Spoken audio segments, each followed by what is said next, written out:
Hello everyone, I'm Nora or Willow, and as you may know, I love Demon Slayer. The animation, lore, and characters are really something to behold. But this made me think, who are my top 10 favorite characters? Let's get into that. Also, manga spoilers ahead, you have been warned. And before we get into the top 10, I want to give 5 honorable mentions to characters who just didn't make the list. Those are from number 11 to 15, Giyu Tomioka, Genya Shinizugawa, Kokoshibo, Rui, and Shinobu Kocho. And with those 5 out of the way, let's get into the top 10. At number 10, we have our main character, Tanjiro Kamado, who you really just can't hate. If you want a nice, sweet character, Tanjiro ticks that box. A strong fighter who can fight extremely well, Tanjiro also fills that box. Some things I like about Tanjiro are his personality, with him being extremely funny at times, like in episode 2 of the Hashira training arc, with him stalking Giyu until he finally gives in. That entire bit was adorable, just his dot eyes and happy demeanor throughout the joke was hilarious. I also like a lot of his fight scenes, especially the ones against Rui, Gyutaro, and Hantengu in the anime. The visual in those are really amazing. The Rui fight especially felt like a starring moment, and not to mention his aura. Most people falling into the Infinity Castle were confused or scared. Not Tanjiro though. Bro was shouting at Michael Jackson, Muzan, about how he's gonna go to hell. I think Tanjiro is legitimately just the perfect main character. If anyone else was the main character, I feel like the series just wouldn't be the same. Even like another Kamaboko squad member, like Inosuke, Genya, or Kanao. Actually, hey, speaking of Kanao.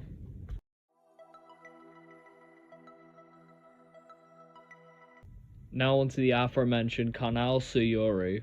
I find Kanao to be a very underrated character. She hasn't gotten much in the anime, but what she has is really good.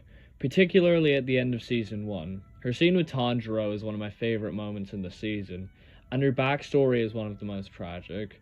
I like most of her scenes with Tanjiro, to be honest, such as the one at the beginning of the Swordsmith village, where she's shocked that he's awake and is just concerned if he is alright. But where I really think she shines is the manga. Watching her fight Doma was crazy, and I can't wait to see it animated. From her entering and seeing Shinobu get eaten, to her synergy with Inosuke, to her asking why Doma, the upper two who only eats women, why he was even born. Kanao is awesome, and I wish I could have put her higher, but sadly I just think the other characters above her are better.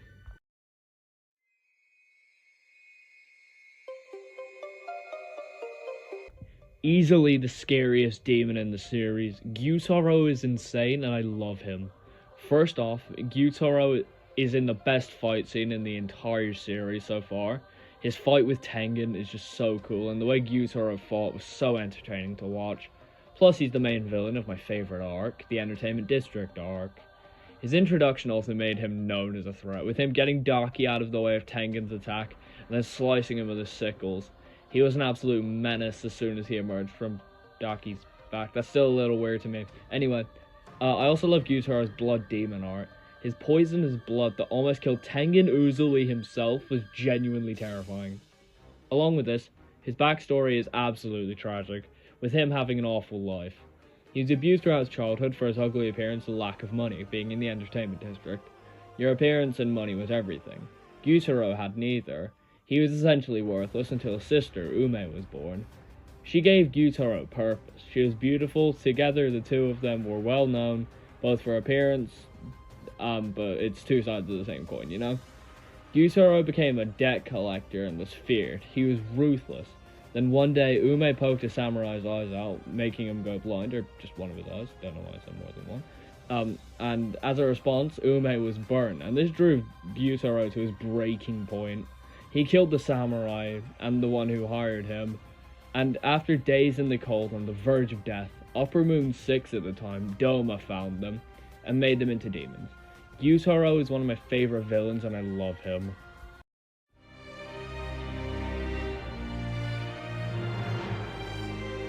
Now, I love Rengoku, but I feel I'm not suited to talk about him because I know someone who loves him way more than anyone else I know. So I'll hand that to him. Please welcome NinjaKai. Rengoku is my personal favorite character in Demon Slayer Kimetsu no Yaiba. Not for a really particular reason. I just love his style, I love his personality, how he presents himself. I love that. And in general, it's just fun to see him be Rengoku on screen, you know? Just seeing him go, "Oh my!" or just yell out shit because he loves the food, or just be a happy ray of sunshine whenever he just opens his damn mouth. It's just, it's just amazing. That's why I love him so much, because he's just being happy, he's being cheerful.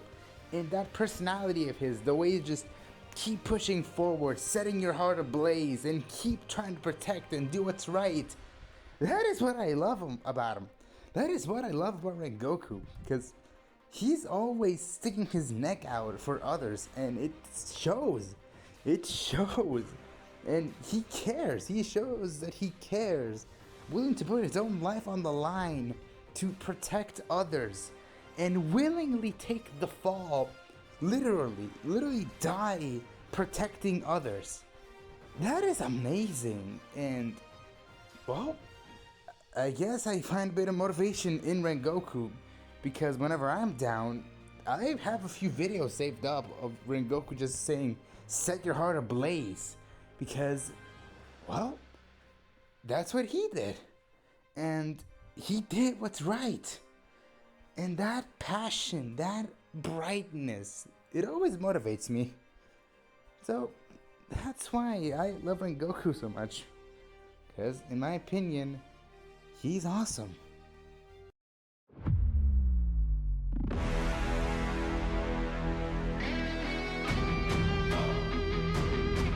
Now, ironically, for Rengoku's killer, Akaza. The Upper 3 is my favorite Upper Moon by far. He's badass, founder of a spicy donut chain, and a professional basketball. But in all seriousness, Akaza is my second favorite antagonist in the whole series. His fight with Rengoku was awesome. Seeing the true potential of an Upper Moon for the first time was a sight to behold. And he wasn't even serious during the fight.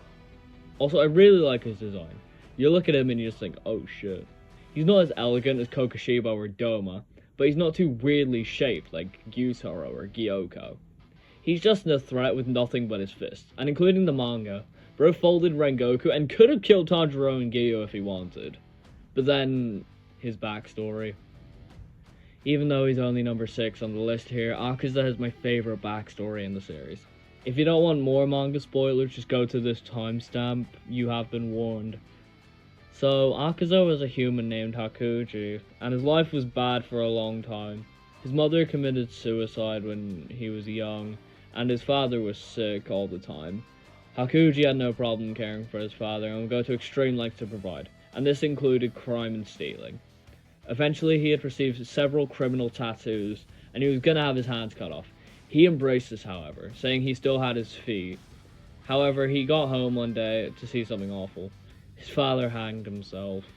His reason was that he thought he was being a nuisance, and this destroyed Hakuji. He trained to be an extremely well-respected fighter, and he was found by a local dojo owner who trained him. Eventually, Hakuji fell in love with the master's sick daughter, Koyuki. Every year, they said they would go to see fireworks together, but Koyuki was always too sick. Then a rival dojo poisoned the master and Koyuki, killing them both. And this drove Hakuji into a frenzy. He killed every single member of the other dojo with his bare hands. Then, as he has nothing left, he encountered Muzan Kibutsuji, and the rest is history. Akaza is such a compelling character who had a perfect intro and conclusion. Halfway through the list now, this is a reminder to make sure to like and subscribe, because a whopping 98.7% of you guys aren't subscribed. Make sure to subscribe so I can keep making these videos.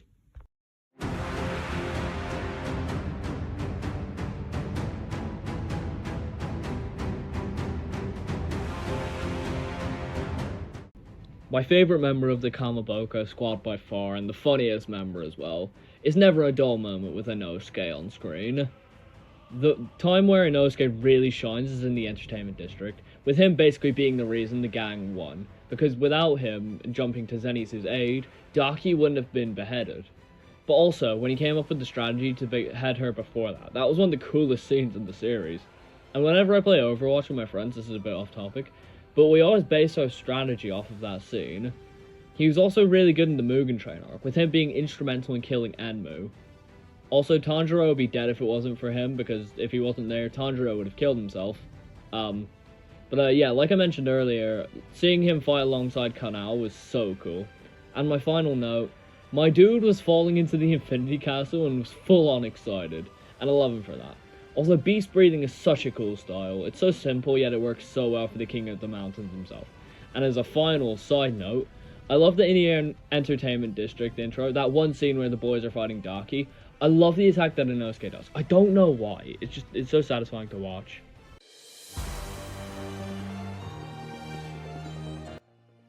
Now, before anything is said, since I know there are some weirdos everywhere,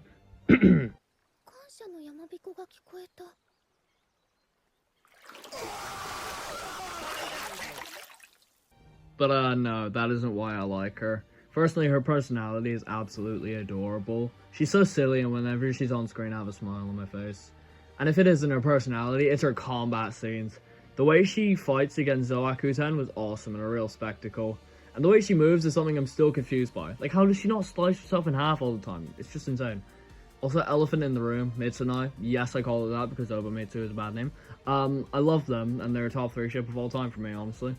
They work so well together. Her fight in the manga against Nakime was okay, but what really gets me is, manga spoilers, her death. It was so sad seeing her talk to Obanai despite the fact that he died a few minutes beforehand.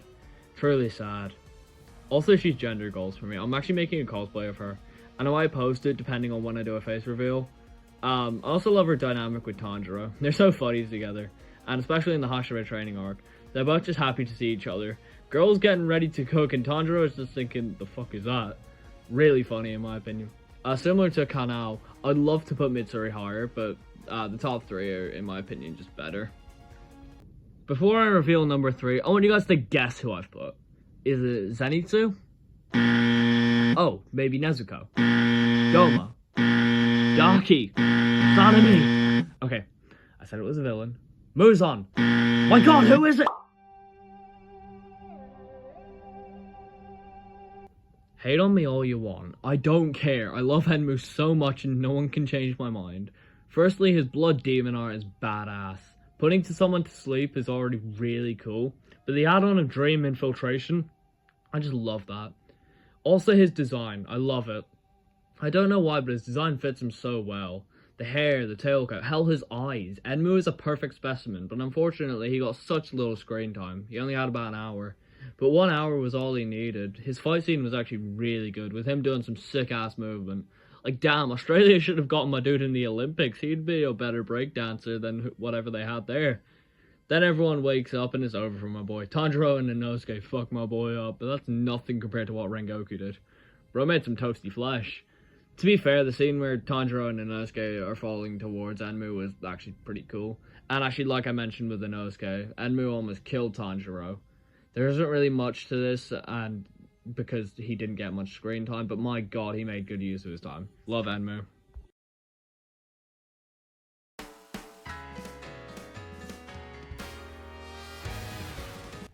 Talk about flashy. The Sound Hashira is no joke. Tengen is literal perfection as a character. His personality, awesome. His fight scenes, best fight in the series, like I mentioned with Gyutaro. Breathing style is the one I'd pick. So yeah, Tengen is awesome. I'll go over a few things here. Firstly, his personality. He's really funny. Bro just knocked out Zenitsu and Inosuke because they were making out-of-pocket comments about his wives. Also, this fucker really said, don't care, didn't ask an Upper Moon. The amount of balls that takes is really insane. Also, I think Tengen is the most fun person to watch fight. The way he spins his cleavers are mesmerizing. He spins those things like spirals used to hypnotize people, and it works. His fight with Gyutaro, I'm gonna rant a bit here, it's really good. He starts off amazingly well with one hand and a sword in his fucking mouth and saves Tanjiro from going blind in one eye and getting lethally poisoned.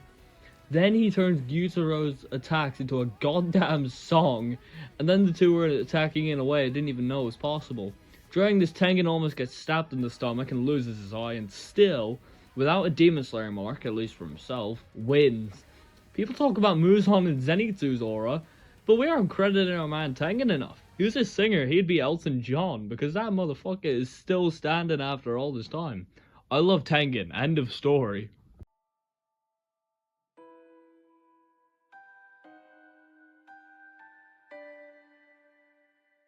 If you know me at all, you shouldn't be surprised. Even in my 7 Heavenly Virtues video, which you should totally watch by the way, I use Muichiro as my avatar. From the moment I first saw him, I fell in love with his character. Just his silly, detached demeanor was so funny to me, and every time I saw him, the scene was just instantly better. Like, even him silently walking was good enough for me. Then we got the Swordsmith Village arc, which skyrocketed him to how much I love him. Seeing his airheaded personality and his interactions with Tanjiro was so funny, and the way he became more kind as a result. And whilst I hate Gyoko, Muichiro's fight with him was actually really cool. He's not only unlocked his Demon Slayer mark in the fight and clowned on Gyoko, but he was also roasting him the whole way through. The way he was just unimpressed. Gyoko was flexing his final form and how only 3 people had seen it, and Muichiro was just like, oh, so that's a lot. And this fella, he's just cold as shit. Then he starts breathing funny with the vape breathing 3rd form vape cloud, blinds Gyoko, walks up to him, and beheaded him on the spot. And as if I couldn't love him more, the Hashira training arc made me love him more. His smile when Tanjiro entered his training was so precious, so seeing him be kind to Tanjiro was genuinely adorable. And when it was revealed he likes paper airplanes, that genuinely made me start smiling non-stop. It was so cute, and it just made my heart melt, because it fits him so well. And now as I'm writing this, I realized that scene was probably the last time he got to play with a paper airplane. And manga spoilers again. His death was so sad. Like, he was so young, and he got turned into a Kit Kat by his own fucking ancestor. He was so young as well. To put this into perspective, I'm 15 and he was 14 when he died. I've lived longer than he has, and that makes me sad. So that's it, my top 10 favorite Demon Slayer characters. Tanjiro Kamado, Kanal Sayuri, Gyutaro, Kyojuro Rengoku, Akaza, Inosuke Hashibara, Mitsuri Konroji, Enmu, Tengen Uzui, and Muichiro Tokito. I hope you all enjoyed this video. Don't forget to like and subscribe. Make sure to comment what you would change about the list or just your own top 10s. Also make sure to subscribe to NinjaKai. I really appreciate his help on this video. And with that, thanks for watching, and I'll see you all in the next one. Peace.